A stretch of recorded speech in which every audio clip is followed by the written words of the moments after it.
বন্ধুরা এই মুহূর্তে আমি দাঁড়িয়ে আছি উদয়পুরে, আর এই যে এই ভাইটা মাথার মালিশ করে দিল, মানে আমার অনেক হাতে একটু এঁটো লাগা আছে মাথার ভাই ভিডিওটা কর, মালিশ করে দিল, তো খুব ভালো মালিশ করেছে, আমি নিজে করালাম। তোমরা যারা উদয়পুরে আসো তো করতে পারো। ভাই তোর নামটা একটু বলে দেন ভিডিওতে। মনিন্দ্র বেলা। তা তোকে এলে খুঁজে পাবে কি করে?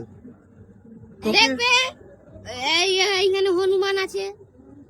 তোমরা যখন এখানে ঘুরতে আসবে আশেপাশেই তোমরা দেখতে পাবে এখানে, ঠিক আছে? ভাইয়ের কোনো ফোন নেই। এই একটা দে ভাই ক্যামেরাটা, এই একটা ভাই আছে তোমরা দেখতে পাবে, ভাইটা কিন্তু খুব সুন্দর মেসেজ করে, আমার বেশালি ভালো লেগেছে। আর এই একটা ভাই থাকবে এখানে, তো থ্যাংক ইউ ভাই মালিশ করে দেওয়ার জন্য, একদম থ্যাংক ইউ ভাই মালিশ করে দেওয়ার জন্য। যদি যদি কেউ আমার ভিডিও দেখে আসে তাহলে অবশ্যই সাজেস্ট করবো, ঠিক আছে? তোর নামটা আরেকবার বল। মনিন্দ্র। আর তোর নাম? ঠিক আছে, সুমন বেরা। আর তোর নাম হচ্ছে গবলু, তাই তো? সুমন, রুমন, ঠিক আছে ঠিক আছে, নামটা ঠিক আছে ভাই, থ্যাংক ইউ থ্যাংক ইউ।